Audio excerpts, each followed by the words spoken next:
E aí, galerinha, beleza? Vamos começar agora, então, a aula de revisão. Essa aula nós vimos na segunda-feira, né? Fizemos todos os comentários em sala de aula. Eu elenquei as 7 questões, tipo de questão que pode cair na prova de vocês nessa N1.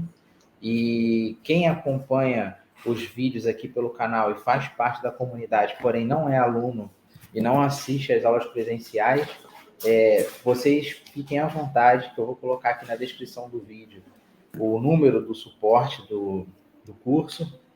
Vocês vão enviar mensagem e aí nós podemos enviar o material para vocês totalmente gratuito, tá certo? E não se esqueçam de se inscrever no canal e ativar o sininho. Hoje aqui, no dia da gravação, é quinta-feira, dia 13 de abril, e eu estou gravando essa aula que foi ministrada na segunda-feira, dia 10 de abril, tá certo? Então vamos avançando, porque o conteúdo é um pouco extenso para vocês acompanharem aqui. Então eu dividi as questões em 7, 5 múltiplas escolhas e 2 discursivas. A primeira questão, lógico, não necessariamente nessa ordem, devido à quantidade de alunos na sala de aula, a gente vai alternar as questões da prova. Princípios gerais do Código de Processo Civil, normas fundamentais e aplicações das normas processuais, jurisdição e ação, limites da jurisdição nacional e cooperação internacional, competência interna, a gente não vai falar de competência externa, tá? Vamos focar na competência interna, partes e procuradores. Quando eu falo de partes e procuradores, nós vamos falar também sobre a questão de honorários, gratuidade de justiça. Eu dei alguns exemplos em sala de aula, mas eu vou trazer esses exemplos para cá, que é importante na vida profissional de vocês, tá? Para vocês entenderem como é que é feito o cálculo para honorários sucumbenciais, e aí nós vamos diferenciar honorários sucumbenciais de honorários contratuais, para vocês ficarem cientes por dentro de como é que funciona essa situação. A aula 6 e a aula 6 não, a questão 6 e a questão 7 vai ser basicamente um problema. Eu vou tirar esse problema das aulas 3, 4 e 5, que eu vou pegar a questão de jurisdição e competência e colocar questões práticas para a gente resolver de forma discursiva. Beleza? Aula 1. Acesso à justiça, inafastabilidade da jurisdição. E aí eu dei um exemplo para vocês com relação a processos administrativos em licitações e dei um exemplo também sobre a justiça desportiva, tá? Ambas as situações são provenientes e decorrentes de legislações especiais. Quando eu falo de processo licitatório, eu falo de processo administrativo, eu falo da Lei 8666 de 93, que ainda está em vigor, apesar da promulgação da Lei 14.133 de 2021. Beleza? Ainda não entrou em vigor e existe uma discussão em torno disso. Porém, nós vamos debater a questão do processo administrativo em torno da Lei 8666. Isso nós não vamos entrar muito a fundo, porque a ideia é demonstrar para vocês o seguinte, que eu tenho um processo administrativo regido por uma legislação específica, uma legislação especial, que superada todas essas etapas, e eu ainda me sentindo lesado, eu posso me socorrer à justiça, pelo livre acesso à justiça e pelo princípio da inafastabilidade da jurisdição. Tá certo? A mesma coisa acontece com a justiça desportiva, porque lá existe o Código Brasileiro de Justiça Desportiva. Eu supero todas as instâncias desportivas, e aí sim, se eu ainda tiver o meu direito líquido e certo violado, ou algum outro tipo de violação constitucional, eu posso superar essa instância administrativa para poder chegar no acesso à justiça. E aí, dentro desse procedimento especial de justiça desportiva, nós temos a permissão através do artigo 217 da Constituição Federal.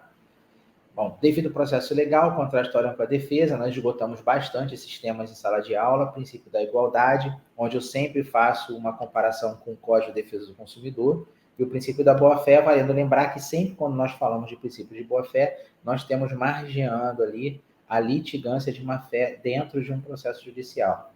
Na aula 2 eu destaco 3 slides logo de início, que é o 8, 9 e o 10, eu vou destacar aqui para vocês esses slides. Falamos do artigo 14 do CPC, slides 19 e 20, Na aula 4, eu só relacionei os slides específicos que podem cair na prova, não que vão cair na prova, mas que podem. Aqueles que não estiverem constando nas questões da prova fazem parte do raciocínio lógico, onde vocês vão chegar nas questões que estarão na prova. Essa prova eu vou elaborar no final de semana. Então, na aula 3 eu destaco aqui. Depois nós vamos entrar em cada slide desse para poder comentar. Na aula 4, a mesma coisa, só destaco slides importantes para vocês estudarem. Na aula 5, igual, tá? E eu faço uma ressalva nos artigos 3º, 4º e 5º do Código Civil. Por quê? Na aula 5, nós vamos falar sobre questão de capacidade postulatória, capacidade de estar em juízo, e eu cito o artigo 3º, 4º e 5º do Código Civil com relação à incapacidade. Então, eu vou destacar esse artigo na apresentação, a gente vai comentar por alto sobre isso aí também, e a gente vai conseguir esgotar esse tema e tirar algumas dúvidas. Tá? Então, entrando agora lá no princípio do acesso à justiça com relação à aula 1, que é um tópico bastante importante, eu já faço um debate, não quer dizer que eu vá ler todos os slides não, tá? São praticamente aqui acho que são 105 slides. Eu não vou ler todos, não. A gente vai passando e são 105 slides apresentados que eu montei para vocês ontem, que foi a conjugação de todo o curso de Direito Processual Civil até hoje. Então, eu vou só dar os toques aqui, a gente vai chegando e no final a gente vai resolver 2 questões da OAB adaptadas, que são aquelas questões que nós falamos em sala de aula. Beleza? Então, princípio do acesso à justiça e inafastabilidade da jurisdição. Quando eu comento sobre o acesso à justiça, nós sabemos que a justiça ela é inerte, ela deve ser procurada para o cidadão que queira discutir qualquer tipo de violação de norma legal que se sinta prejudicado. Então, ele tem total acesso aos processos que ele deseja ajuizar através do Poder Judiciário. Então, a justiça não vai ser negada a ninguém. Lembrando que todos os processos judiciais são baseados em custas processuais, exceto no caso do benefício de justiça gratuita, que nós vamos falar lá no final, eu acho que na aula 5 ou na aula 4. Nós vamos passar e fazer um comentário sobre isso. Tá? Eu cito aqui a inafastabilidade da jurisdição, e eu expliquei em sala, que eu lembro, no canto lá do quadro, falando sobre o processo licitatório e o Tribunal de Justiça Desportiva. Tanto o processo licitatório, que é um processo administrativo, quanto ao processo desportivo, que também é um processo administrativo, ele tem instâncias a serem julgados a questão do mérito. Então, dentro desse processo administrativo, tanto na licitação quanto no desportivo, existem graus recursais, e esses graus recursais estão previstos em lei também, tá certo? Então, superadas as instâncias administrativas do processo licitatório quanto do processo desportivo, a justiça estará disponível para receber a ação. Não quer dizer que o cara vai ajuizar a ação e vai ganhar o processo, não é isso não. Mas ele tem total direito de acesso à justiça após superadas as instâncias administrativas. É isso que eu quero que vocês enxerguem, tá certo? Aqui eu falo da súmula, da questão de que é inconstitucional a exigência de depósito prévio como requisito de admissibilidade de ação judicial na qual se pretenda discutir a exigibilidade de crédito tributário. Essa súmula vinculante, que é a súmula 28, ela trata sobre a proibição de ter que pagar alguma coisa, que é tipo um depósito prévio, para se discutir exigibilidade de crédito tributário. Nós estamos falando de ação tributária, nós estamos falando de cobrança, nós estamos falando de execução, onde não é permitido ser obrigado a depositar algo em juízo para ajuizar a ação. Então, nós temos um exemplo aqui de acessibilidade. Tá? O Poder Judiciário não pode negar o acesso à justiça nem por uma garantia financeira, por depósito prévio, no caso de uma situação de exigibilidade de crédito tributário. Tá? Aqui eu cito exceções, né, da questão da inafastabilidade, foi o que eu havia comentado antes. Eu vou pular aqui o habeas data, porque o habeas data, ele é basicamente um prévio requerimento administrativo para se obter informações que você não tem acesso através das vias normais e através de processo administrativo, onde você teria direito a ter acesso a essas informações, porém você tem a negativa ou a omissão da administração pública, mas você depende de determinada documentação e informações para, assim, transitar dentro do processo administrativo ou até, se você quiser buscar algum processo via judicial. Então, habeas data é meio que um pré-requisito, né? É meio que um prévio requerimento para você obter informações para que possa embasar uma futura ação judicial, que você tenha dificuldade de levantar essas informações administrativamente, e aí a gente fala de omissão da administração pública. Eu citei um exemplo prático do escritório com relação a um cliente que foi policial militar, que é exonerado da polícia militar, porém existe um processo criminal contra esse ex-policial, que a gente precisa fazer uma revisão criminal, porém nós dependemos de acesso ao processo administrativo militar e não estamos tendo esse devido acesso. E aí, assim, a nossa ferramenta cabível, o nosso remédio cabível é o habeas data para poder resgatar essas informações, ter acesso a esse processo administrativo para, por fim, conseguir fazer uma revisão criminal nesse caso específico. Nós temos diversas situações e diversos exemplos práticos, como, por exemplo, processos administrativos em Detran, que se busca informações e dados de condutores, de veículo, que às vezes se há uma dificuldade de chegar até o objetivo, e aí sim, o habeas data pode ser a forma de você conseguir levantar essas informações. Tá? Nós falamos também aí da justiça desportiva e eu fiz um comparativo com relação ao processo licitatório. Exige-se o prévio acesso à justiça desportiva antes de você chegar lá ao processo judicial, tá? Se a parte se sentir prejudicada com relação à decisão na instância desportiva e se alongar por mais de 60 dias, é possível buscar o judiciário. Porém, eu faço um parênteses aí para vocês colocarem, se quiserem fazer as anotações, ele só vai ter acesso à justiça caso haja uma violação constitucional, tá certo? Porque se você não comprovar uma violação legal ou constitucional, a justiça receberá sim a sua ação pelo princípio da acessibilidade, o acesso à justiça, mas a sua ação pode ser fadada ao insucesso em razão de você não conseguir comprovar a sua violação constitucional, porque você já esgotou todas as instâncias administrativas, então o órgão competente para julgar, processar e julgar é a justiça desportiva. Princípio devido ao processo legal. Nós sabemos que todo processo ele tem critérios, e o artigo 5º, inciso 54, fala: ninguém será privado da liberdade ou de seus bens sem o devido processo legal.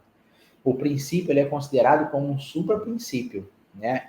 Ou postulado em geral no direito processual civil. E a partir desse princípio que pode-se entender que o juiz, ao conduzir o processo para a resolução de um conflito, e quando nós falamos de conflito, nós temos que ter uma pretensão resistida, não adianta você entender conflito sem pretensão resistida.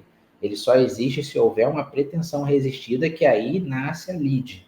E aí nós temos uma demanda judicial. Porque quando nasce a lide, você tem a reunião de 3 elementos, que é o juiz, que representa o Estado, o autor e o réu. E aí, durante o processo judicial, nós vamos saber quem tem a razão naquela demanda judicial. Então, eu preciso de um conflito para haver um processo judicial, que é o conflito de interesse. Não devemos observar as normas da legislação processual. Então, somente se as normas processuais forem seguidas, a parte litigante pode sofrer condenação que imponha a restrição de seus direitos. Então, para haver o devido processo legal, deve haver o cumprimento da lei. Se não houver cumprimento da lei, eu não vou ter o devido processo legal. Posso ter o indevido processo legal, tá? O princípio do contraditório da ampla defesa. Esse princípio é um dos princípios mais importantes que eu quero que vocês assimilem durante o nosso estudo de processo civil. Não existe um julgamento sem o devido processo legal e sem a aplicação do princípio do contraditório da ampla defesa. O princípio do contraditório da ampla defesa está previsto no artigo 5º, inciso 55. Os litigantes, em processo judicial ou administrativo, e aos acusados, em geral, são assegurados o contraditório e a ampla defesa com os meios e recursos a eles inerentes.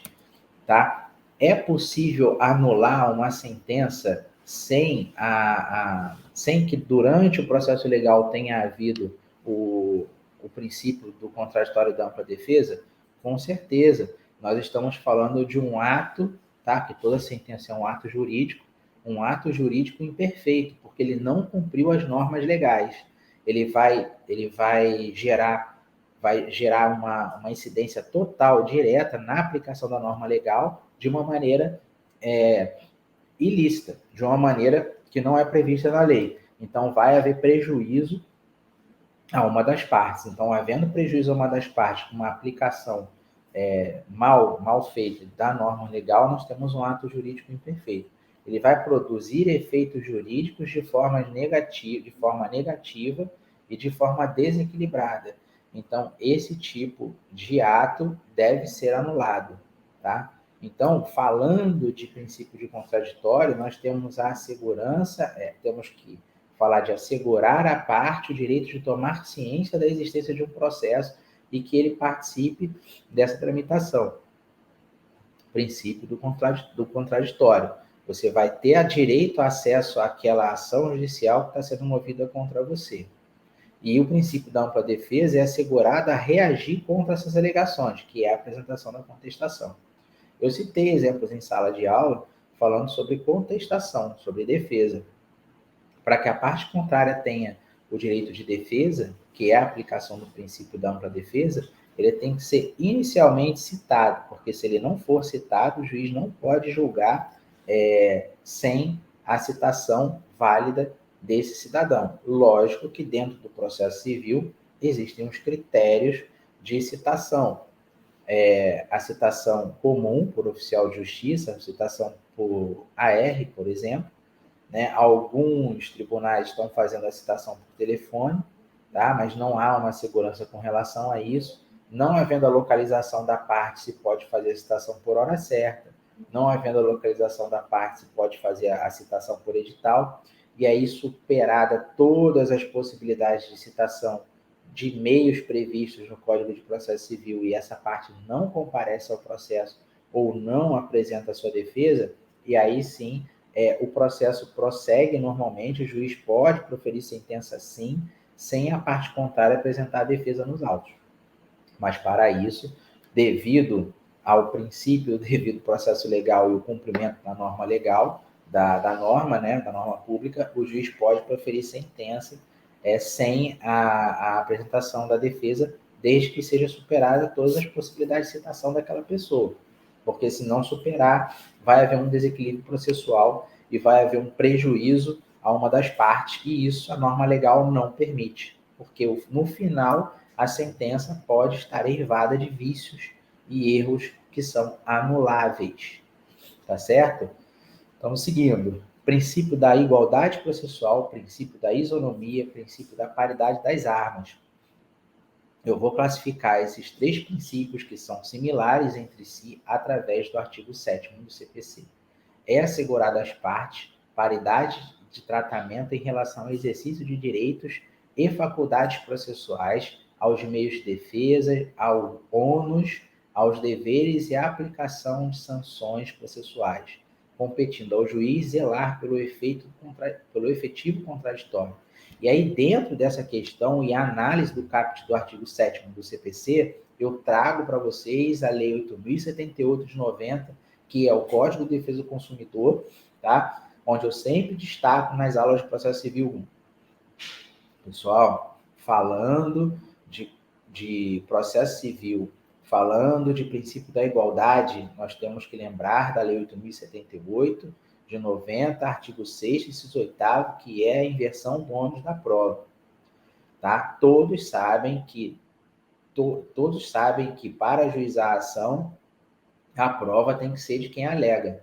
Mas falando de códigos de defesa do consumidor, devido à hipossuficiência técnica do consumidor com relação ao prestador de serviço ou ao vendedor de produtos, tem que haver um equilíbrio. E esse equilíbrio ele é feito através do artigo 6º, inciso 8º da Lei 8.078. tá certo? São casos corriqueiros, é o nosso dia a dia, está previsto na norma legal, e a maioria dessas ações tramitam pelos juizados especiais, que é a Lei 9.099 de 95, que é um tipo de procedimento especial que é rezado por uma norma especial e que possui dentro dessa lei especial 3 princípios que a norteiam, que é o princípio da simplicidade, da economia processual e da celeridade. Nós sabemos que todas as ações que tramitam nos juizados especiais não podem ser de casos complexos, tá? Então, eu dei uma esticada aí com relação a leis especiais. Essa matéria vocês vão ver, eu acho que em processo civil 5, mas é bom adiantar, porque vocês já vão chegando com uma certa maturidade jurídica acadêmica até lá, para entender a questão do princípio da igualdade, isonomia e paridade das armas. Tá? Todos devem estar em condições de igualdade para uma disputa e um embate judicial. Tá certo? Beleza. Então, agora o princípio da boa-fé processual. O artigo 5º fala: aquele que, de qualquer forma, participa do processo deve comportar-se de acordo com a boa-fé. Lógico, padrões éticos de conduta humana, boa-fé objetiva, tá? Padrões éticos da conduta humana, padrões éticos de conduta humana. Eu estou repetindo esse termo, que eu deixei em negrito aqui no material, para vocês entenderem que, na hora de fazer uma petição inicial, elaborar todo o contexto, relatar os fatos, os fundamentos positivos legais e realizar o pedido, não adianta omitir fatos, omitir situações ou mentir durante a elaboração dessa peça processual, porque você vai fugir dos padrões éticos da conduta humana, tá certo?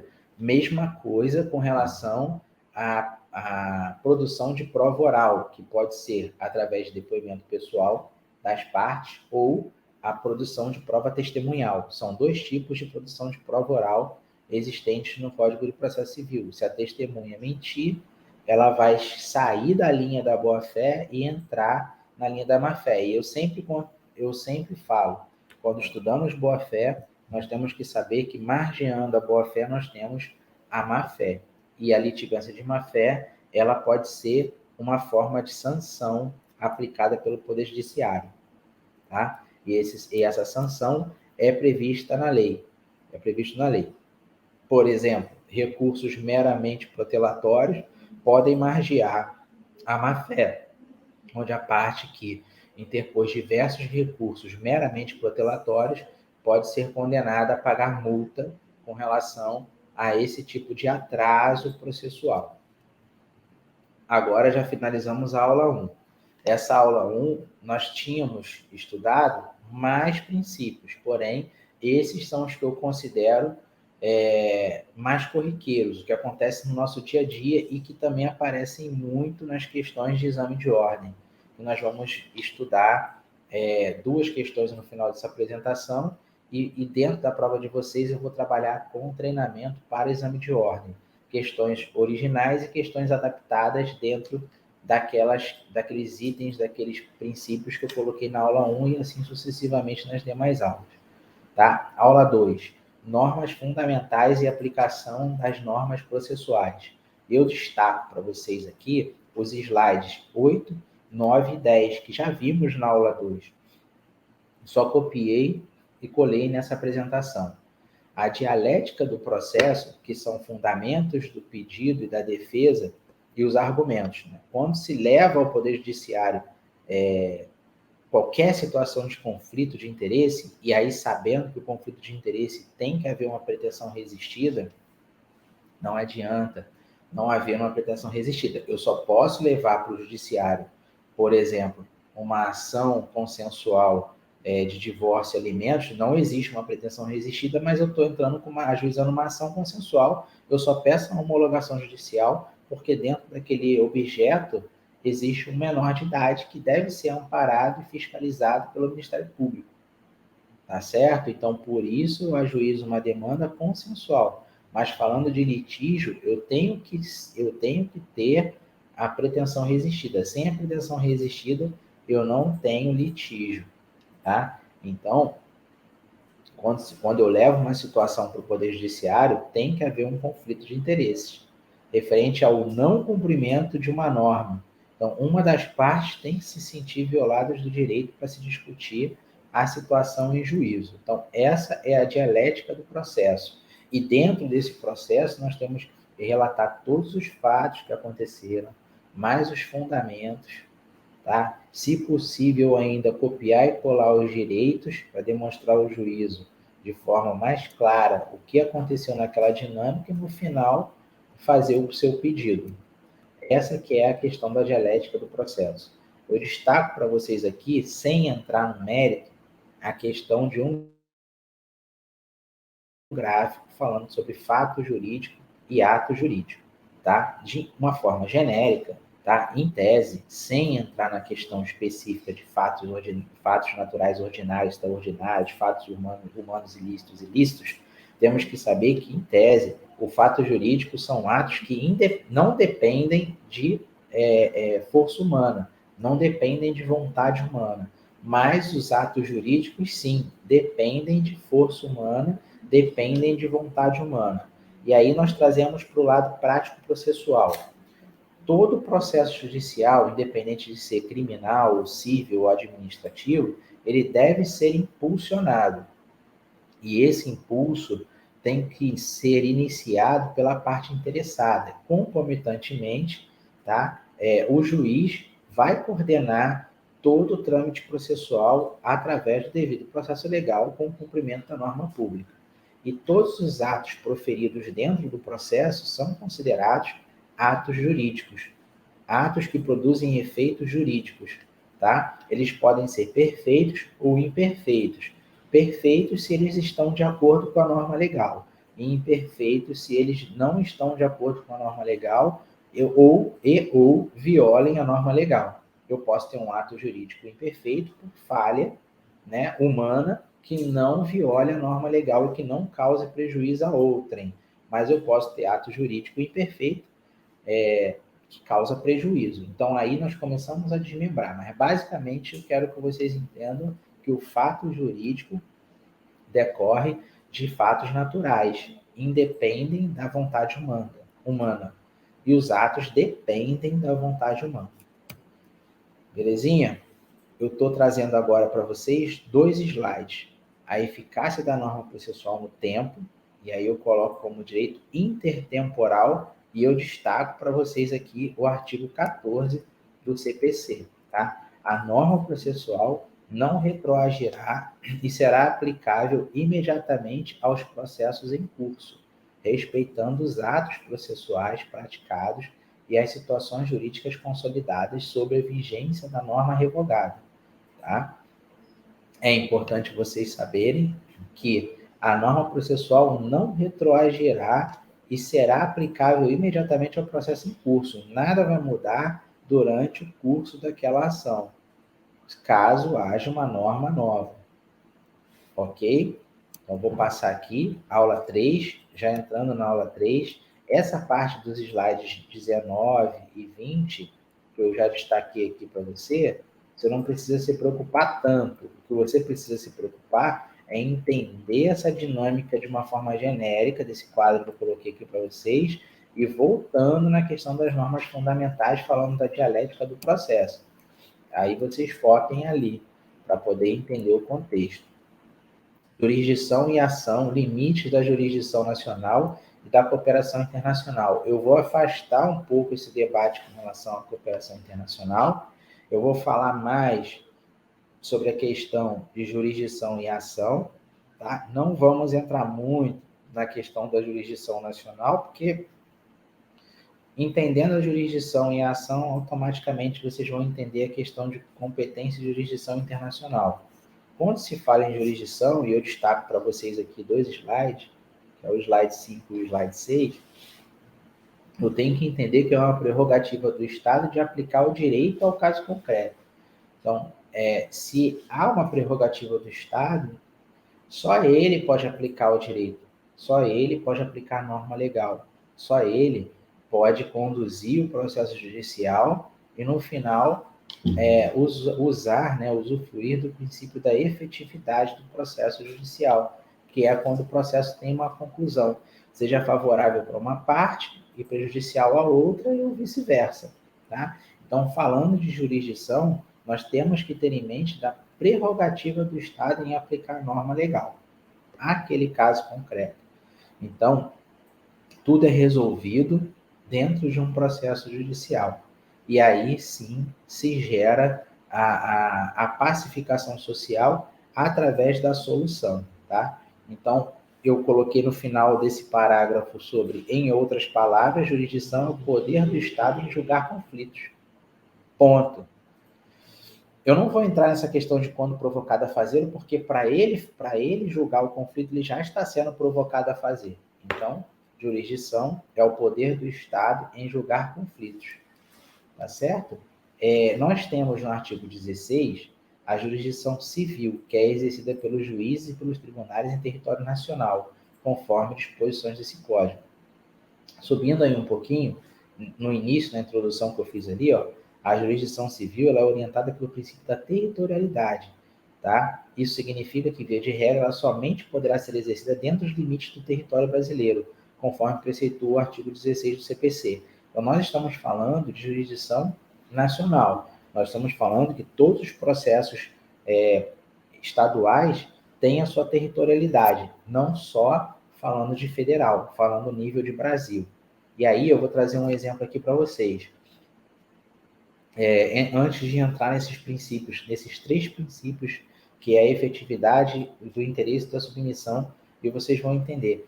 Eu estou no estado de Rondônia, tá? Eu estou na cidade de Porto Velho, assim como os meus alunos presenciais estão também.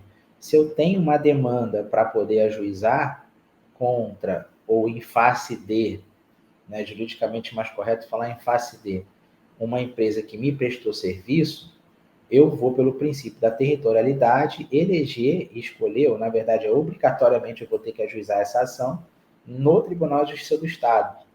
Se eu tiver alguma demanda contra algum órgão federal, eu vou buscar a Justiça Federal da minha região, no caso, o Tribunal Regional Federal da região onde eu estou, para poder ajuizar essa demanda, porque é contra alguma entidade federal, algum ente federal. Então, eu já disse para vocês aqui que eu estou buscando a jurisdição estadual para o Poder Judiciário, o Estado, aplicar a norma legal no meu caso.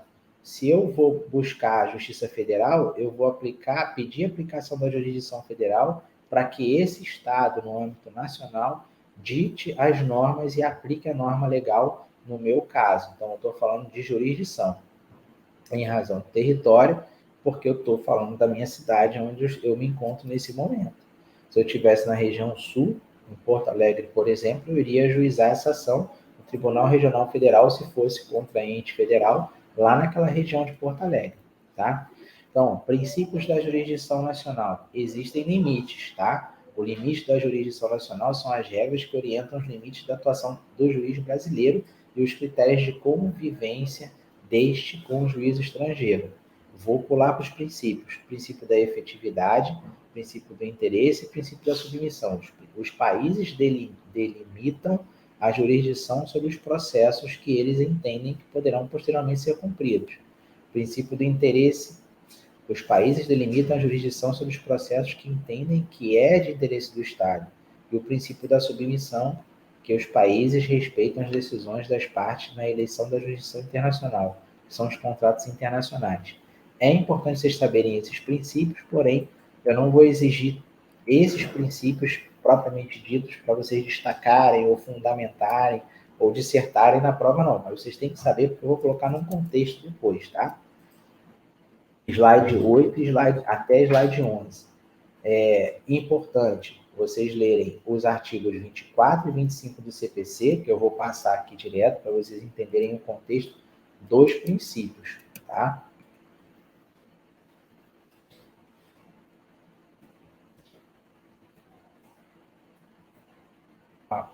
Esse slide 19 eu considero como um slide muito importante. As ações relativas aos imóveis situados no Brasil, no caso de bens imóveis aqui situados, A competência será sempre brasileira. E lembrem que falando de imóvel, nós falamos de direitos reais. E direitos reais são direitos de garantia, que está previsto na Constituição. Em hipótese alguma, eu vou discutir bens imóveis situados no Brasil em outro país. Tá? Então, considerem esse item da explicação do slide 19, tá certo? Assim como a questão de inventário e partilha de bens situados no Brasil, que estão descritos abaixo aqui. Carta rogatória. Eu fiz questão de destacar a carta rogatória e vou fazer uma comparação com a carta precatória, tá? Para finalizar a aula 3. A carta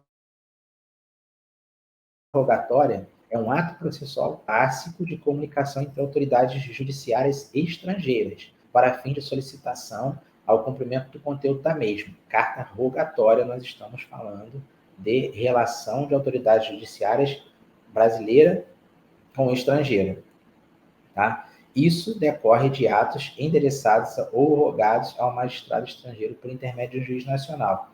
Quem vai coordenar tudo isso e a competência de fazer cumprir é do STJ, conforme previsto na Constituição Federal.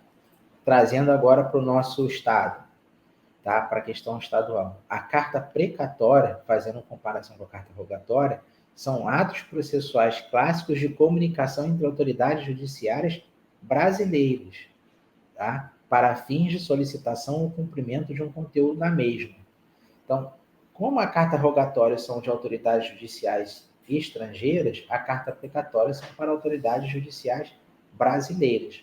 Existe a possibilidade, através de uma carta precatória, haver uma audiência de colheita de provas orais? Sim, eu posso estar hoje na cidade de Porto Velho, com o processo tramitando aqui, porém eu peço a expedição de uma carta precatória para o juiz lá do Pará ouvir uma testemunha. E ele vai mandar intimar essa testemunha e vai ouvir essa testemunha no Pará. Depois de colheita essa prova, de colhida a prova oral com o depoimento da testemunha, tudo vem via sistema para cá, para o estado de Rondônia, para a cidade de Porto Velho, onde o depoimento vai aparecer no meu processo. Então, eu posso produzir prova oral, sim, através de carta precatória, bem como o cumprimento de mandado judicial através de carta precatória, da mesma forma que pode acontecer na carta rogatória. Vocês têm que entender que são meios de interação e cumprimento da obrigação legal entre países e entre estados, tá? Aqui a gente já esgotou a aula 3. Competência interna. Eu cito também, quando falo de competência interna, a mudança de competência, que está bem aqui na frente. Tem muita coisa para a gente ver ainda. Senhor Jesus. Eu falo da competência interna no slide 7. Momento da fixação da competência, especificamente determinado magistrado, se dá no momento do registro da petição inicial.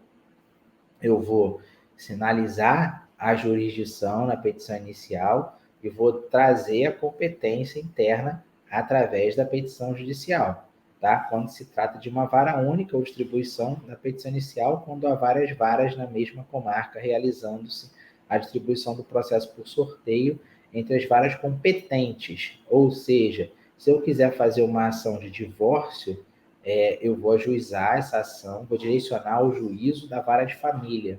Então, quando eu for protocolar essa ação, o processo vai ser distribuído para qualquer das varas de família daquela jurisdição, daquele local onde eu estou distribuindo a ação. E aí, quando o processo entra no cartório, vai ser verificado através da admissibilidade, dos requisitos e tudo, para saber se realmente é naquela serventia que aquele processo irá tramitar. Então, o momento da fixação da competência é no ajuizamento da petição inicial, na distribuição da petição inicial. Via de regra, após fixada, ocorre a perpetuação da competência, ou seja, independentemente das modificações posteriores do Estado, de fato, ou de direito da causa, a competência permanece sendo o mesmo juízo. Em regra, só é excepcionada quando há incompetência superveniente, o juízo prevento, que é o primeiro juízo, ele é fixado. Então, isso decorre nos casos da supressão do órgão judiciário, por exemplo, extinção da vara, ou nos casos de alteração de competência absoluta, como, por exemplo, quando a matéria que era competência da justiça comum passa a ser de competência da justiça do trabalho por alguma alteração legal. Então, o que esses dois textos querem dizer para vocês é que, no decorrer do processo judicial, essa competência pode mudar. A qualquer momento ela pode mudar, independente da situação. Se eu falo de uma mudança de dispositivo legal, que aquele objeto deixa de ser estadual e passa a ser de competência federal, eu estou falando de uma alteração de competência ao longo do processo em razão de uma mudança do dispositivo legal. Trazendo para o nosso mundo mais prático, mais corriqueiro, como acontece no dia a dia, eu sempre trago como exemplo a Lei 9.099. Se eu ajuizo uma ação na competência do juizado especial civil, demonstro que é um caso simples, com o valor da causa baixo. No decorrer daquela ação, o juiz entende que é um caso complexo, eu mudo completamente o cenário e muda-se completamente a competência. Então, o juiz não vai poder julgar o processo no juizado especial civil por conta da complexidade. Vai extinguir o processo e a competência vai ter que ser, para julgar, vai ter que ser na vara comum. Então, esse é um exemplo mais corriqueiro que eu gosto de trazer para vocês, que vocês não podem deixar de considerar esses dois parágrafos que nós acabamos de ler. Belezinha? Artigo 43. Determina-se a competência no momento do registro ou distribuição da petição inicial, sendo irrelevantes as modificações do estado de fato ou de direito ocorridas posteriormente, salvo quando suprimirem o órgão judiciário ou alterarem a competência absoluta. Nós já falamos sobre isso, e aqui embaixo na competência do CPC vocês vão ter uma explicação mais detalhada. Tá? Justiça estadual. A competência estadual é determinada por exclusão, ou seja, não sendo competência das justiças especiais ou da Justiça Federal, a ação será atribuída à Justiça Estadual. Critérios para fixação da competência. Eu vou pular aqui direto para o item 1 e vou falar do direito pessoal ou direito real sobre bens móveis. As ações fundadas em direito pessoal decorrem de um vínculo obrigacional entre duas ou mais pessoas, a exemplo de uma relação contratual. Já nas ações fundadas em direito real sobre bens imóveis, ou melhor, bens móveis, discute-se o direito da posse, propriedade, entre outros direitos reais de bem imóvel. O exemplo da disputa judicial para a propriedade de um determinado carro. Nós estamos falando de bens móveis. Tá? Regra. Ajuizamento da demanda deve ser feito no foro do domicílio do réu. Exceção. Se o réu tem dois ou mais domicílios, o autor poderá escolher um deles dos vários domicílios do réu. Se incerto ou desconhecido o domicílio do réu, o autor poderá ajuizar a ação no local em que o réu for encontrado ou no foro de seu próprio domicílio, ou do autor. Eu volto aqui para falar do direito real e do direito pessoal. Quando nós temos uma relação de direito real, nós temos a incidência direta do domínio entre o sujeito e a coisa, ponto. E eu tenho a intervenção direta do direito público, da norma de direito público. Quando eu tenho uma relação de direito real, eu tenho o interesse das partes. Eu tenho uma relação horizontal, onde essa relação ela é regida por normas dispositivas, sem a incidência direta da norma pública. Porque as normas dispositivas é a forma de exarar a vontade das partes, da pessoa física ou jurídica, ou pessoa física com pessoa física. Tá? O exemplo é uma relação de compra e venda, independente de ser de imóvel ou de imóvel. Falando de direitos reais, nós temos completamente a intenção e temos completamente a incidência de bens imóveis. Tá? Falando de relação ou móvel, com relação de domínio. Falando da relação interpartes, eu tenho a relação de direito pessoal. Eu posso superar todas as prestações de uma norma dispositiva para obter a aquisição de um direito real, que é a aquisição de um bem móvel ou imóvel. Então, tudo isso, havendo um conflito de interesse, gera uma ação judicial e, em via de regra, se ajuiza no domicílio do autor, ou aí você pode optar pelo domicílio do réu. E aqui, né, nesse slide, a gente coloca como via de regra os domicílios do réu. Tá? Por que, que a gente busca mais o domicílio do réu?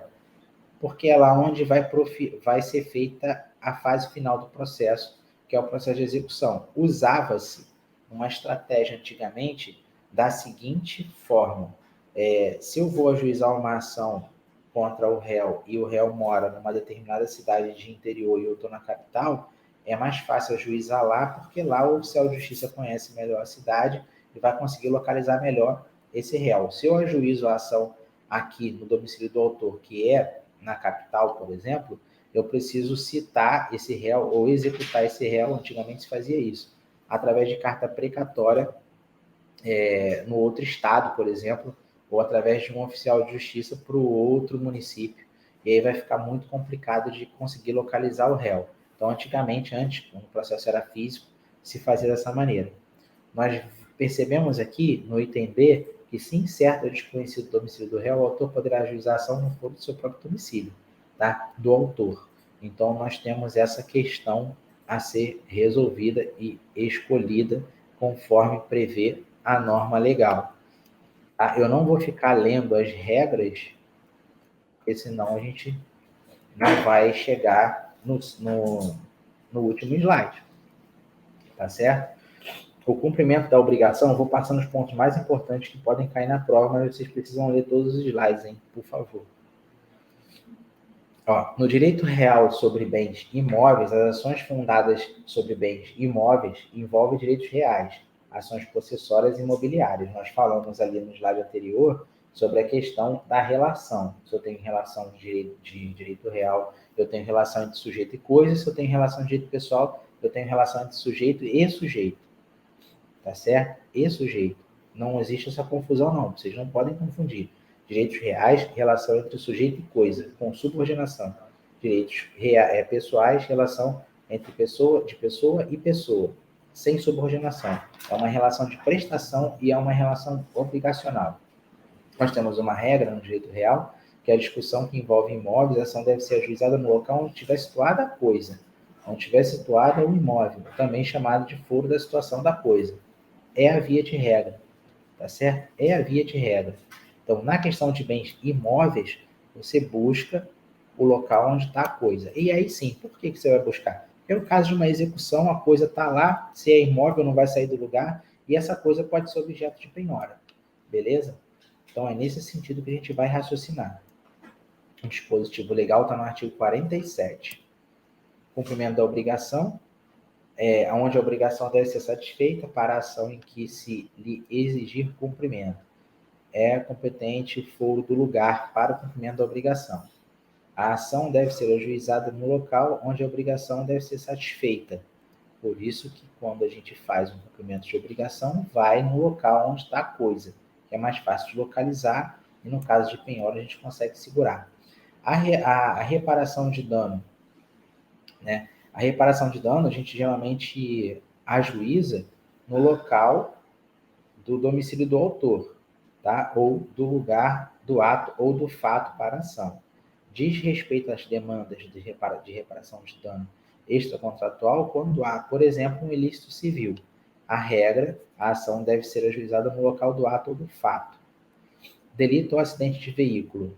Diz-se respeito aos casos de ação de responsabilidade civil por delito civil ou penal, acidente do veículo motorizado terrestre, aéreo, marítimo, ferroviário ou fluvial. A regra é no domicílio do autor, tá? Ou no local do fato. Então, quando você tem uma responsabilidade civil, geralmente se ajuiza no local do fato. Tá? Aqui nós temos duas opções, que é do domicílio do autor ou no local do fato, mas geralmente a gente ajuiza no local do fato. Quando se fala de sucessão causa-morte, nós estamos falando de cujos e nós estamos falando de inventário, nós estamos falando de direito sucessório. Então, a via de regra, a ação deve ser ajuizada no último domicílio do autor, tá? Da herança. No caso do falecido, mas se tiver imóvel em outro estado, não tem problema. Você vai ajuizar aonde foi o último local que ele morou, que ele residiu, onde ele deixou uma certa quantidade de bens, e você vai mencionar, através do arrolamento, esses imóveis que estão em outros estados. Daí existem exceções, tá? Que nós vamos ler ali, depois vocês vão ler com calma, mas a via de regra é no domicílio onde ele faleceu, onde ele morava, tá certo? Casamento e união estável são as ações que envolvem divórcio, separação, anulação de casamento, reconhecimento ou dissolução de união estável. A via de regra, se o casal tem filhos incapazes, a ação deve ser ajuizada no domicílio do guardião do filho incapaz. Eu fiz uma brincadeira com vocês no meu Instagram e eu coloquei esse tipo de pergunta lá no story. Eu não sei se vocês viram, mas esse tipo de brincadeira eu costumo fazer ao longo do período, porque eu reforço isso nas questões de prova, tá? Alimentos tem que ser no domicílio da criança, onde a criança está residindo em via de regra não, né? De forma geral, a criança reside com a mãe, apesar de eu ter casos aqui no escritório de que a criança vive com o pai, que aí essas coisas só acontecem comigo mesmo, tudo ao contrário já acontece aqui no escritório. Então eu tenho casos aqui de guarda de alimentos que os filhos vivem com o pai, não com a mãe. E a nossa cliente é a mãe, tudo ao contrário. Então, lá no caso, a competência é do foro do domicílio do menor, tá? Sempre pensando em alimentos, domicílio do menor. Modificação de competência, nós falamos sobre isso, que ela pode mudar ao longo do trâmite processual. Reforço aquela questão da Lei 9.099, vocês têm que considerar isso, porque a Lei 9.099 ela é regida por princípios. Esses princípios, eles delimitam muito e restringem o acesso a esse tipo de procedimento. Por que restringe? Porque eu não posso ajuizar ações de R$100 mil no juizado especial cível, porque o teto é até 40 salários mínimos. Por que restringe? Eu não posso ajuizar a ação e requerer uma perícia, porque o princípio da celeridade da economia processual não permite. São causas de baixa complexidade.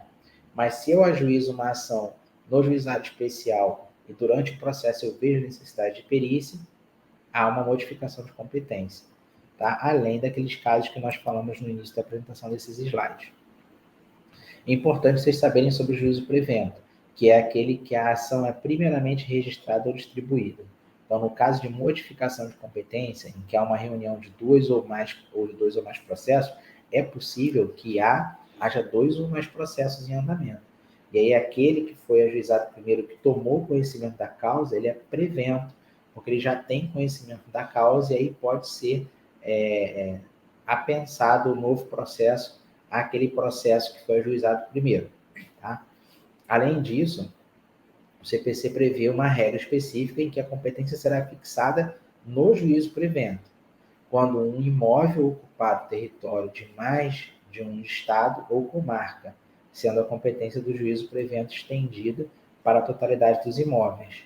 Então, aquele juízo que toma conhecimento, primeiro, de uma demanda judicial de um imóvel limítrofe de competências de tribunais, ele vai ter, por via de regra, que atrair a competência dos demais imóveis. Tá certo? E vamos para cima, galerinha. Se você achou que era fácil, você estava enganado. Mas esse material vai estar extenso e vocês estudam por ele.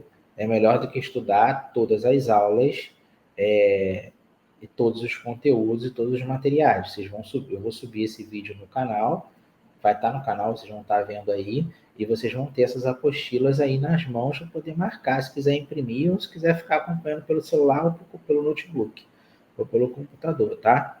Competência relativa e competência absoluta. Essa parte da matéria ela é bem interessante. Ó, prestem bem atenção que eu vou trazer exemplos práticos aqui. A competência absoluta estabelece regras de competência para atender o interesse público.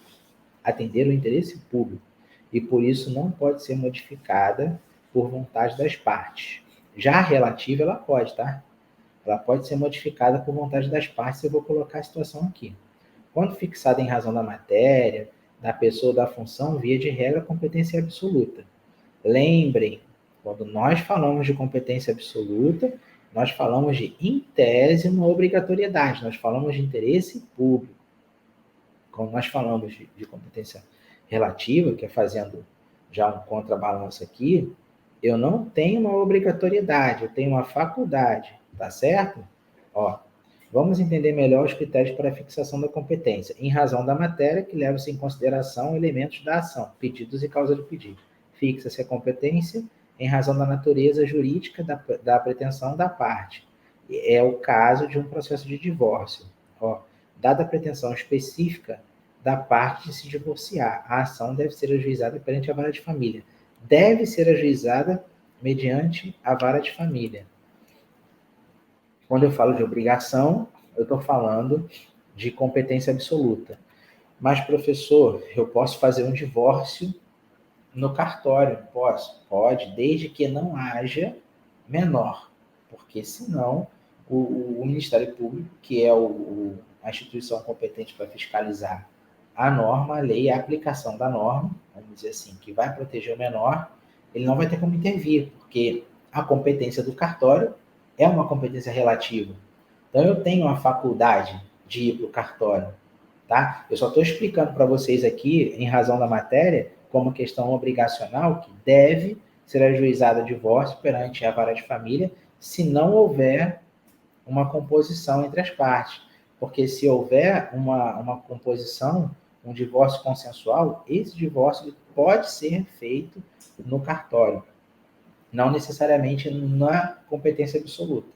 Então, um divórcio, em tese, quando há litígio, ele obrigatoriamente tem que ser na justiça, tem que ser na vara de família.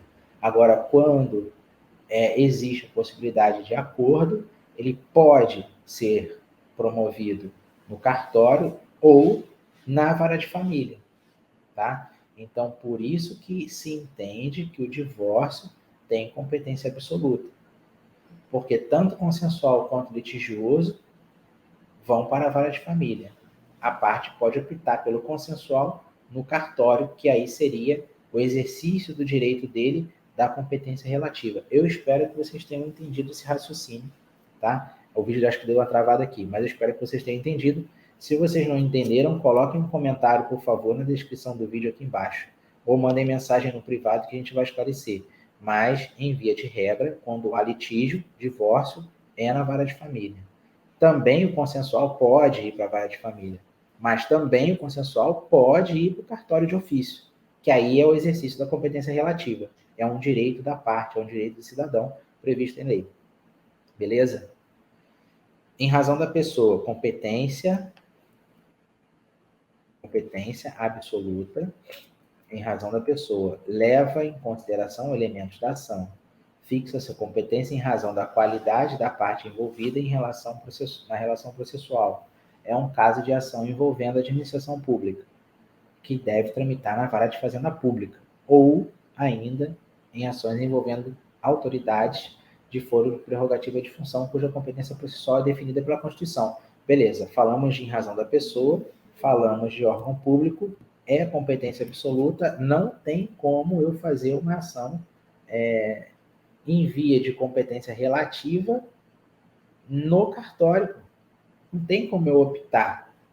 Eu tenho que ir para a competência absoluta, na forma da Constituição Federal. Em razão da função, leva em consideração as atribuições que o magistrado exerce no processo, pode variar de acordo com a hierarquia funcional ou fase do processo. É o caso da distinção da competência originária ou recursal. Por exemplo, se estamos tratando de um processo de divórcio, em regra, o ajuizamento da ação na primeira instância, que tem competência originária. Então, originariamente, esse processo de vara de família, que é o tal do divórcio, que nós vimos no primeiro exemplo, ele é ajuizado na vara de família. Hein? Então, é uma competência absoluta originária. Havendo inconformidade das partes em relação à sentença, que aí é o final do processo, quando nós tratamos de litígio, né? Estamos falando de divórcio litigioso, então ajuizamos por uma competência absoluta e originária na vara de família. Então, há uma insatisfação, essa competência passa a ser do juízo recursal. Ela continua sendo absoluta, mas ela deixa de ser originária. Beleza? Então, a competência relativa, que aí eu boto aqui no texto embaixo, ó, regras de competência para atender interesse particular. Eu não tenho a incidência total interesse público. Eu tenho interesse particular. Se eu tenho um acordo com uma pessoa e eu quero resolver judicialmente, falando do divórcio, né, o marido e a esposa, são interesses particulares, eles vão para um cartório resolver. Então, quando é fixação de um território, o valor da causa, via de regra, competência relativa. Tá? Em razão do território. Leva em consideração a circunstância territorial, que é a comarca. A razão territorial é a comarca. Quando você fala comarca de Porto Velho, é porque território é de Porto Velho. Quando se fala comarca de qual outra cidade? Jaru, é porque eu estou em Jaru. É território de Jaru. Quando eu falo de Vilhena, eu estou em Vilhena, falando dos municípios do estado de Rondônia. Por exemplo, levando-se em consideração a matéria ou as partes, sabemos que o processo é de competência de uma vara de família ou de uma vara de fazenda. Que aí, quando eu falo de relação entre as pessoas, casamento, alimentos, eu estou em vara de família. Quando eu falo a relação direta com o órgão público, eu vou para a competência da fazenda pública. Tá? Em razão do valor da causa, eu posso discutir com vocês, mais uma vez, a especificidade da Lei 9.099. Se eu tenho o valor da causa até 40 salários, eu vou para o juizado especial. Se eu tenho uma competência até 60 salários, eu vou para o juizado da fazenda, competência estadual. Se eu tenho causas de qualquer valor, eu vou para a justiça comum, competência absoluta. Eu não posso optar em discutir uma questão com a empresa de eletricidade no cartório. Não existe essa possibilidade. É de competência absoluta, relação de consumo. Entenderam aí? Fizemos uma comparação entre competência absoluta e competência relativa, apesar de eu não ter explanado dos slides, através de slide, a competência relativa. Mas eu acredito que tenha ficado bem claro a explanação com relação à competência absoluta, fazendo um comparativo com as ações de vara de família, com a ação de vara de família referente ao divórcio. Beleza? Dúvidas? Escrevam aqui na mensagem, mandem no suporte, mandem no meu pessoal, que a gente vai esclarecer. Conexão. Nós falamos de conexão na aula passada. Na quarta ou quinta aula. Demos exemplos práticos em sala de aula, e aí nós vamos só dar uma lida aqui. Ocorre a conexão quando existem dois processos, né? Ocorre quando existem dois processos com o mesmo pedido ou mesma causa de pedir. O próprio Código de Processo Civil prevê expressamente duas situações em que se verifica a conexão. Quando estamos diante de uma ação de conhecimento relativo a um título extrajudicial e outra de execução do mesmo título. Então, nós temos o mesmo pedido ou a mesma causa de pedir. Se eu executo um título extrajudicial e a outra parte busca conhecimento de um direito sobre aquele mesmo título. Então, nós temos o mesmo objeto aí. Quando há duas ações de execução fundadas em um mesmo título executivo, verifica-se a conexão. Se nenhum dos processos tiverem sido sentenciados, estes serão reunidos no juízo prevento para decisão conjunta. Pessoal, a lei já fala isso, tá? Artigo 53, a lei já fala isso. O juiz não pode julgar um processo conexo antes da resolução do outro. Eles têm que ser reunidos. A lei diz isso, está previsto no artigo 53, tá? Então, imaginem, eu sou cliente bancário, estou devendo, porém, estou ajuizando uma ação em face desse banco para revisar o contrato.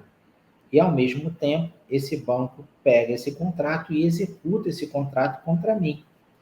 Eu estou tramitando esse processo, por exemplo, na primeira vara civil, e o ajuizamento da execução desse contrato caiu na quinta vara civil. Se eu ajuizei primeiro essa demanda na primeira vara civil, automaticamente o juiz da primeira vara civil é prevento e vai atrair a competência da quinta vara civil, vai reunir esses processos e vai julgar. o primeiro da vara civil e o segundo da quinta vara civil, da primeira vara civil e quinta vara civil, nenhum dos dois podem ser julgados primeiro. Essa aqui é a questão. Ó, verificada a conexão, se nenhum dos processos tiverem sido sentenciados, eles não foram, eu estou falando que eles foram ajuizados em momentos diferentes, com o mesmo objeto, estes serão reunidos no juízo prevento, aquele da primeira vara civil. E aí a decisão vai ser em conjunto. Não pode haver uma sentença de um primeiro para poder correr para discutir no outro. Isso não existe. Tá certo? Não é necessário que haja correspondência exata da causa de pedir ou do pedido. Conexão formal. Continência. Ocorre quando existem dois processos com as mesmas partes, a mesma causa de pedir, mas o pedido de um é mais amplo do que o outro. Então, eu tenho uma ação quase idêntica, uma ação parecida, só que eu tenho um pedido mais amplo com relação a um processo e o outro. E aí eu tenho uma continência. A ação com o pedido mais amplo é chamada continente, e com o pedido mais restrito é chamada contida. É como se fosse aqueles conjuntos de matemática que nós estudamos lá na quarta série primária. Então, eu tenho, dentro de um conjunto, eu tenho uma outra ação com a mesma causa de pedir, com o mesmo pedido, só que ele mais restrito. Então, é um caso de existência de uma ação que visa anulação de uma cláusula de determinado contrato, que é a ação contida. É um exemplo também de discussão de cláusula contratual. E uma ação que visa anulação do contrato inteiro, que é a ação continente. Então, nesse caso, a primeira ação está contida na segunda. Há duas consequências possíveis para a continência, e a depender da ação que foi ajuizada primeiro. A ação continente, que é ajuizada primeiro, a ação contida será extinta sem julgamento do mérito, né, por litispendência. E a ação contida, ajuizada primeiro, haverá reunião do processo junto ao juízo em que tramita a ação contida por ser prevento. Nós temos aqui no caso, aqui no escritório, um caso que o doutor Anderson está mexendo, falando sobre conexão. Nessa interpretação do artigo 53, nós conseguimos identificar o caso de conexão. Mas a forma como o juiz conduziu o processo até a sentença, está parecendo que ele interpretou como continência. Então, está havendo uma divergência de entendimento do próprio juízo, que cabe recurso, que é o que nós estamos fazendo nesse caso, para demonstrar ao juiz que ele proferiu uma sentença de uma ação inicial, judicial, como conexão, extinguindo a primeira ação para manter a segunda ação. Na verdade, nós temos aqui praticamente uma continência, que esse processo, ó, deu um delay no vídeo, nós temos aqui praticamente uma continência, porque nós estamos tratando do mesmo objeto, mesma causa de pedir. Os pedidos são diferentes. Se ele realmente entende como conexão, o processo principal, que é o primeiro do juízo prevento, não poderia ser julgado extinto. Ele deveria ser mantido e atraído à competência do segundo processo ajuizado. Aí sim, nós teríamos uma conexão, como ele entendeu por conexão. Mas ele julgou extinto o primeiro processo. Se ele julgou extinto o primeiro processo, ele entendeu como continência sem ser a continência. Porque a continência pode acarretar na extinção sem julgamento do mérito por litispendência. Eu tenho uma ação pendente, eu tenho uma lite pendente, e aí o juiz, obrigatoriamente, dependendo da situação, vai julgar extinto. Então, nesse caso, nosso processo foi julgado extinto de forma errada, com uma confusão de interpretação de conceitos de conexão e continência. Pegaram a visão? Eu cito aqui os artigos, e agora vamos para a incompetência, tá? A incompetência diz respeito às ações propostas em violação a regras de competência. A incompetência do juízo deve ser alegada pelo réu em preliminar de contestação. Pessoal, sempre quando vocês forem arguir algum tipo de incompetência, ela tem que vir por preliminar de contestação. Por quê? Porque a contestação é o exercício do direito da parte contrária de apresentar seus argumentos de defesa. E nesses argumentos de defesa vai ser discutido no mérito as questões que ele entende que é cabível, tá certo? Então, a título de preliminar, ele tenta afastar a competência daquele processo. E aí é o momento correto de se arguir essa incompetência. A incompetência do juízo deve ser alegada pelo réu preliminar de contestação.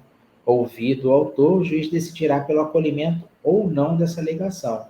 Alegando, os autos são remetidos, acolhendo, os autos são remetidos ao juízo competente, conservando seus efeitos das decisões proferidas pelo juízo incompetente. Então, do início do protocolo da ação até a contestação, todos aqueles atos, se o juiz considerar que ele é incompetente, continuam sendo válidos. O processo vai para o juízo competente e, a partir dali, ele assume a causa. Tá certo? Então, tá bom. A incompetência pode ser de duas ordens: a incompetência absoluta e a incompetência relativa. De forma rápida e genérica, a incompetência absoluta, nós tratamos da violação de regra de fixação de competência em relação à matéria da pessoa ou da função. E a competência relativa é em razão do território ou do valor da causa. Tá bom? Slide 66 e 67, até 68. Falamos das cartas. Nós já conversamos sobre cartas rogatórias e lá naquele comentário eu fiz uma comparação com cartas precatórias. Tá? Falamos de carta precatória, falamos de carta rogatória. A única coisa que eu trouxe aqui para vocês é a carta de ordem e a carta arbitral. As cartas são instrumentos formais que visam cumprimento ou determinação de cumprimento de atos processuais fora do limite da competência do juízo solicitante. Nós identificamos isso. Ultrapassa o limite da competência dele, ele pede apoio ao outro competente para poder cumprir determinado mandado ou determinada ordem. Tá? Seu detalhamento está na parte do Código que trata de atos processuais. Carta de ordem expedida por um órgão superior para solicitar o cumprimento do ato processual ao órgão inferior. Carta precatória expedida por órgãos da mesma hierarquia, só que em área territorial diferente. E a carta arbitral é aquela expedida por um juízo arbitral. Juízo arbitral é aquele determinado em cláusula contratual de normas dispositivas, é aquele que tem todo o aval e o amparo legal para funcionamento com cooperação do Poder Judiciário, mas não é o Poder Judiciário. Tá certo? Então, eu posso eleger, é uma competência relativa. Eu falo de juízo arbitral. Beleza? Partes e procuradores já caminhando para o final já são 1 hora e 12 minutos de vídeo, tá? Importante vocês entenderem: capacidade para ser parte, capacidade para estar em juízo e capacidade postulatória. A capacidade para ser parte e a capacidade de estar em juízo, todos têm, com algumas exceções. Tá? Há uma discussão sobre isso, sobre a questão dos direitos da personalidade. Há aqueles que entendem que o direito nasce após o nascimento com vida e há aqueles que entendem que o direito nasce após a fecundação, no momento da fecundação. Por quê? Porque a partir da fecundação e a gestação no útero da mãe, aquele feto que está em desenvolvimento, ele já tem direito de personalidade.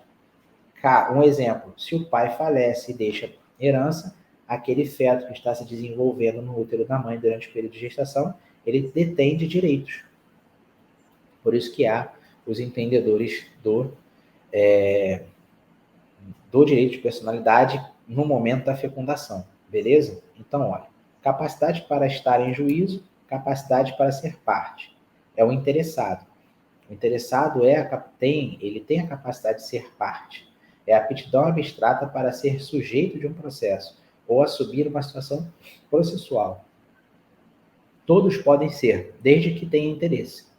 Todos podem ser, desde que tenham interesse. Repetir 2 vezes para vocês não esquecerem.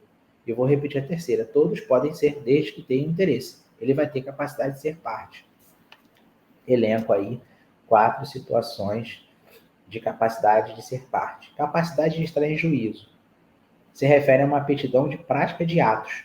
Todos podem praticar atos, desde que aí, reticências, porque tem algumas exceções.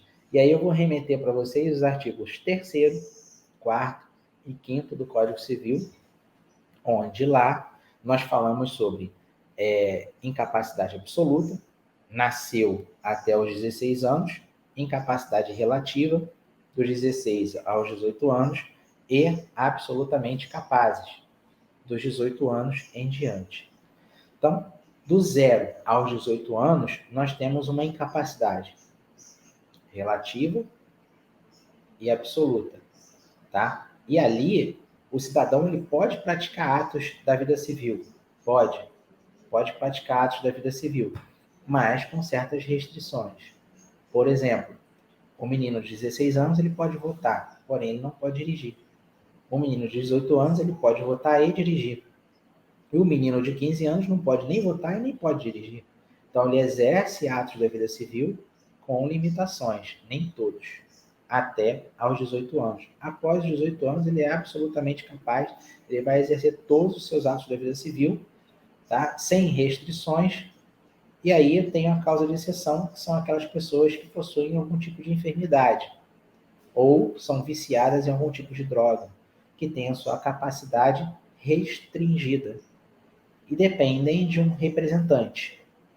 E aí a gente começa a entrar na área do direito civil, mas o que vocês precisam saber é que todos são capazes de estar em juízo, com representação ou sem representação, que é a capacidade processual.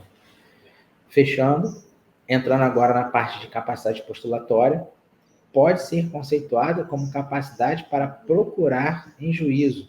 E exemplos: advogados, membros do Ministério Público, advocacia pública, defensoria pública. São aqueles que têm capacidade postulatória, são aqueles que estão aptos e estão preparados a apresentar defesas, a fazer acusações, a defender cidadãos que não têm conhecimento técnico-jurídico para estar em juízo. Então, esses são os profissionais do direito que têm a capacidade postulatória. Beleza? Falando de juizado especial cível, nós temos até as causas de 20 salários mínimos, que não precisa da capacidade postulatória. O cidadão pode ajuizar a sua ação sem a presença de um advogado. Então, lá no juizado especial, até 20 salários mínimos, o cidadão pode pleitear seus direitos sem a representação de alguém que seja especialista. Belezinha. Vou pular esses slides porque nós já falamos sobre a questão da absolutamente incapaz, sobre relativamente incapaz e sobre absolutamente capaz. Dentro da questão do absolutamente capaz, nós temos a capacidade legal, nós temos a capacidade extrajudicial e a capacidade judicial. E aí é aquilo que eu falei, a gente vai entrando na esfera do direito civil.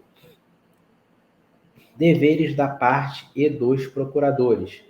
Nós sabemos que, falando de seus procuradores, existem obrigações, existem deveres, tá? Exposição de fatos, quando nós estamos falando de processo judicial, todos os fatos relatados numa petição inicial são fatos que são relatados pelos procuradores. E as partes devem passar as informações para seus procuradores. E esses procuradores devem cumprir todas as normas legais sem violar os princípios processuais e princípios constitucionais, falando também das questões de conduta ética humana. Tá? Caso haja alguma violação, por exemplo, da norma legal, falando da litigância de má-fé, também nós temos sanções que podem ser aplicadas contra esse procurador. E aí nós temos previsto no artigo 77 do Código de Processo Civil. As expressões que são colocadas dentro de um processo judicial, elas devem ser expressões dentro de uma normalidade, tem que ter pudor, tem que ter respeito, tem que ter ética. Se essas expressões forem ofensivas e atingirem não só os procuradores advogados, como juízes, defensores públicos, Ministério Público, também são passíveis de multa, são passíveis de litigância de má-fé. E aí essas partes, ou melhor, esses procuradores podem ser responsabilizados, podem ser sancionados, tá? Inclusive pelo seu órgão de classe, no caso do advogado, a OAB. tá bom? Então, toda questão movimentada dentro do processo tem que ser bem movimentada dentro de uma questão de urbanidade, de caráter, de ética. A responsabilidade das partes por dano processual também. As partes podem ser condenadas na forma do artigo 79 e 80. Multas superior a 1% e inferior a 10%. Entrando na questão de despesas, nós falamos lá no início da aula, que todos os processos têm custos processuais, salvo para aqueles que são beneficiários de justiça gratuita. E aí, provando a sua hipossuficiência financeira, o processo é gratuito, não se paga os custos processuais. Tá? Honorários advocatícios. Nós explicamos em sala de aula que honorários advocatícios podem ser sucumbenciais e podem ser contratuais. Durante um litígio, durante uma demanda judicial, o juiz ele pode condenar a parte perdedora a pagar honorários do advogado da parte contrária, do defensor da parte contrária. Inclusive, a Defensoria Pública recebe os honorários também. E esses são honorários sucumbenciais, são aqueles que são estipulados no processo judicial. Aquele que é contratado pela parte seu procurador, através de um contrato, são honorários advocatícios contratuais. Então, existem dois tipos de honorários, os sucumbenciais, tem um delay, voltou de novo. Existem dois tipos de honorários, sucumbenciais, que são decorrentes de um processo judicial, e os contratuais, que são aqueles previstos e contratados entre as partes. As pessoas. Como é feito o cálculo disso? Os honorários contratuais é negociado de acordo com a tabela da OAB da região onde o advogado está. Os honorários sucumbenciais, ele é avaliado por uma base de cálculo previsto no CPC, onde se é calculado através do valor da causa, caso não haja proveito econômico, ou do proveito econômico obtido, caso haja uma sentença com um valor, 2 mil, 3 mil, o juiz vai estipular esse percentual com base no trabalho do advogado, desde o início até o final do processo, que vai variar de 1% até 20%. Geralmente, algumas regiões já têm uma tendência pré-estabelecida, mas que não deveria ter, porque a lei diz que tem que haver uma avaliação do trabalho daquele advogado. Vai depender do tipo do processo, da extensão do trabalho, do zelo com as petições, o cumprimento dos prazos, tá? A forma de condução do processo. Existem formas de aplicação e cálculo de honorários diferenciados em ações contra a Fazenda Pública. E o artigo 85, parágrafos 3º e 7º, estipulam as regras em grau de percentual, tá? E aí tá lá, de 10% a 20%, de 8% a 10%, de 5% a 8%, de 3% a 5%, de 1% a 3%. Justamente em razão da questão do autocontrole dos cofres públicos e a questão dos precatórios. Então, existe essa regra para que não haja nenhum prejuízo ao erário público. Por isso que há essa tabela de regras previstas no artigo 85, parágrafos 3º e parágrafo 7º do CPC. Nós falamos dos honorários aqui. É possível ajuizar uma ação que numa sentença o juiz não estipule honorários sucumbenciais e o advogado pode ajuizar, pode interpor recurso pleiteando esses honorários sucumbenciais. É possível que o juiz profira uma sentença com honorários sucumbenciais de 5%, por exemplo, e esse advogado entenda que mereça 15%. Então, ele pode recorrer pedindo a majoração desses honorários sucumbenciais também. Isso está previsto no artigo 85, parágrafos 11 e 12. Nós temos a sucumbência parcial, que também pode ser caso de honorários, tá? Honorários sucumbenciais podem ser imputados com sucumbência parcial, sim. Nós temos aqui súmula 326 do STJ, que fala sobre ação de dano moral e pagamento de honorários, honorários e despesas em caso de litisconsorte, tá? Os vencidos respondem proporcionalmente pelos honorários e despesas. A sentença deve distribuir entre os litisconsortes vencidos, expressamente, a responsabilidade proporcional de cada um pelo pagamento das verbas. Se a distribuição não for feita, a responsabilidade será solidária, tá certo? Então, no caso de litisconsórcio, se todos perderam, por exemplo, R$4 perderam, os 4 têm que pagar um percentual X da condenação para quem venceu. E aí, se um deles pagar 100%, os outros não precisam pagar. Mas cabe o direito de regresso. Se o juiz deferir numa ação de regresso, ok. Senão, não vai ter sucesso. Pode haver desistência e renúncia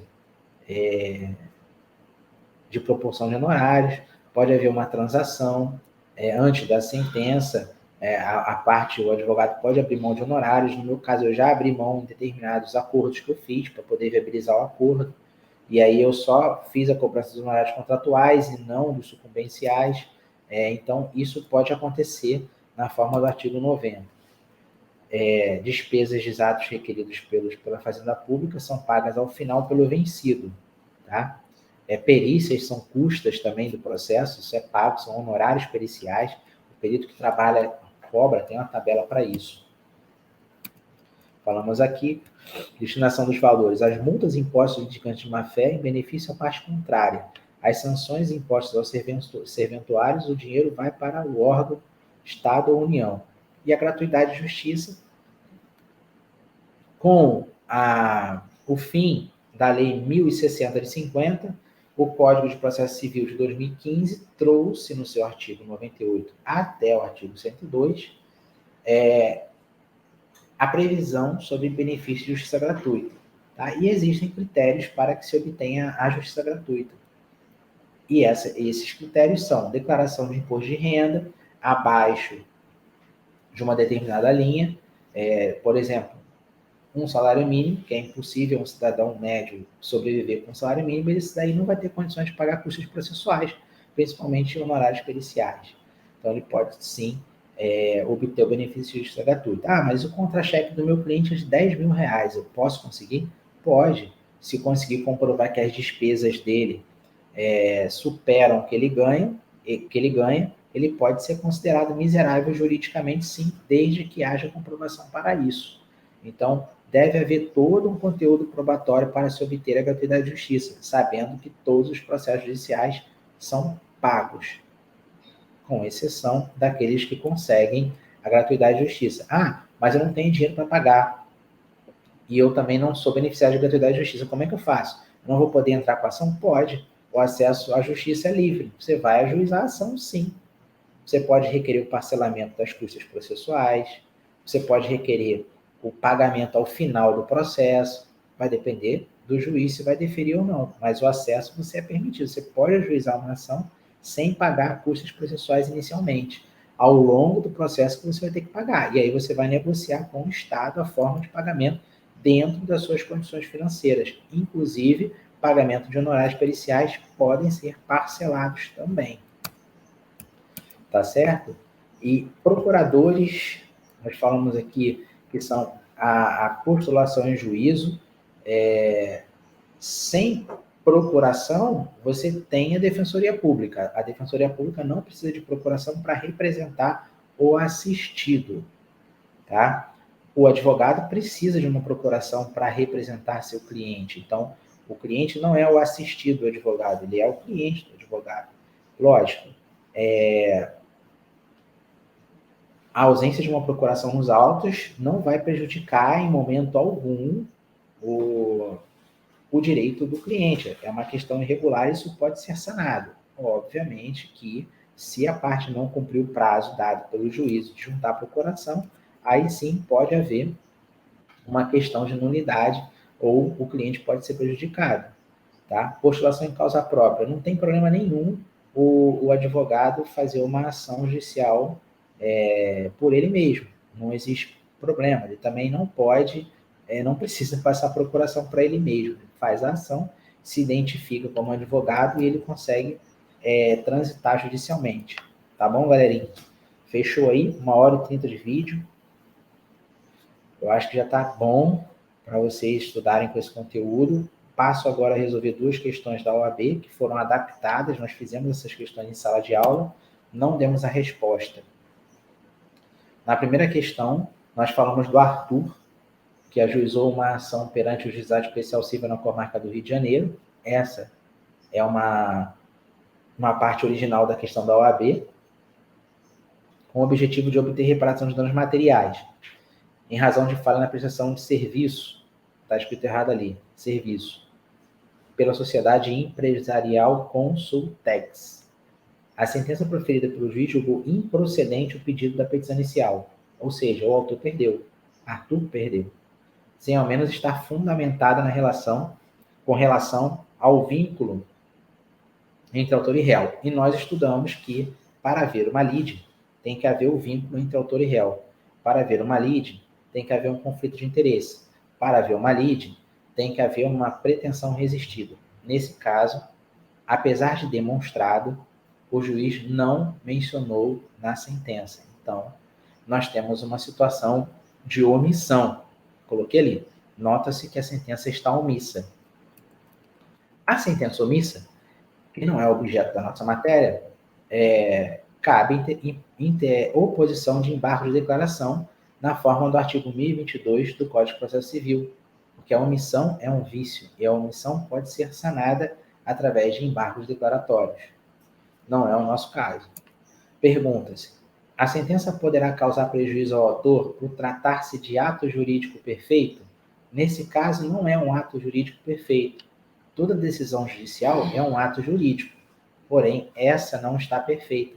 Ela é uma sentença contida que contém um ato jurídico imperfeito. Aí sim, por ser imperfeito, causa prejuízo à parte. Essa opção está errada. Desta sentença caberá pedido de reconsideração em virtude da improcedência da ação? Pode haver, sim, um pedido de reconsideração, mas não em virtude da improcedência da ação. Tá? Pode haver o pedido de reconsideração com relação à omissão, apesar de pedido de reconsideração não ser meio de recurso. Tá certo? Também não interrompe e não suspende prazo. Fazer um pedido de reconsideração pode prejudicar o andamento processual, prejudicar seu cliente, porque o teu prazo pode ultrapassar e você perder. Então, essa opção não é a opção correta. Toda sentença é um ato jurídico, certo? E neste caso, trata-se de ato jurídico imperfeito, beleza. Podendo causar prejuízo ao autor se a mesma transitar em julgado. Sim, essa é a opção correta. Porque se ela transitar em julgado desse jeito, ela vai causar prejuízo ao autor, sim. Porque ele demonstrou o vínculo, ele demonstrou o nexo, e esse nexo não foi mencionado pela sentença. Então, vai causar prejuízo, sim. E essa sentença é um ato jurídico imperfeito. Cabe recurso, sim.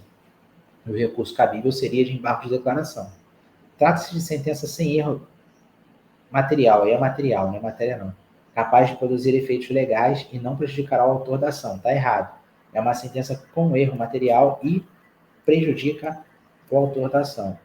Questão 2. Jerusa ajuizou a ação de cobrança em face de Vicente, que, ao final da instrução probatória, culminou em sentença de procedência de seu pedido condenatório.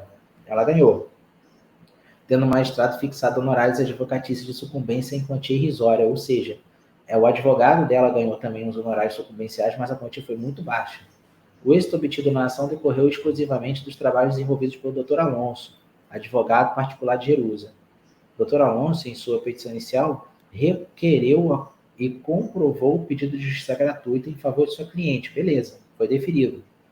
Diante da comprovação, o magistrado deferiu o pedido de gratuidade de justiça na forma do artigo 98 do CPC. Com a extinção da Lei 10.60 de 50, o legislador colocou 3 ou 4 artigos sobre justiça gratuita no Código de Processo Civil de 2015. Tá? Pergunta-se: diante da sentença de procedência, Jerusa deverá pagar custos processuais? 2. Deve o magistrado retificar o valor dos honorários de sucumbência de ofício por tratar-se de quantia irrisória? Olha, a primeira opção, a letra A, diante da sentença de procedência, Jerusa deverá pagar custos processuais, está errada. Por quê? Porque ela foi beneficiária de justiça gratuita, então ela não paga custos processuais. Deve o magistrado retificar o valor dos honorários de sucumbência de ofício por tratar-se de quantia irrisória? Não. De ofício ele não vai modificar a sentença, ele só vai poder modificar a sentença se ele for provocado. Na verdade, caso haja embargo de declaração. Mas se não houver embargo de declaração, ele não movimenta. Quem vai ter que retificar essa sentença é o órgão superior através de um recurso de apelação. C. Dr. Alonso poderá interpor recurso de apelação visando o aumento dos honorários sucumbenciais, fundamentado no artigo 85. Beleza. Letra C é a resposta correta. Ele vai interpor recurso somente para discutir honorários sucumbenciais, porque é de direito dele, e o artigo 85 permite. Não cabe recurso desde que a sentença atingiu o objetivo da parte autora. Não. Independente de ser procedente ou não, sempre cabe recurso de sentença. Beleza, galera? Então, 1h e 35 minutos de vídeo. Nós fizemos aqui a revisão, onde nós abrangemos todo o conteúdo do processo civil para N1. Espero que vocês estejam agora satisfeitos, que possa esse vídeo ajudar aos estudos para segunda-feira, nossa prova de processo civil. Beleza? Boa sorte aí, bom estudo a todos e até a próxima semana.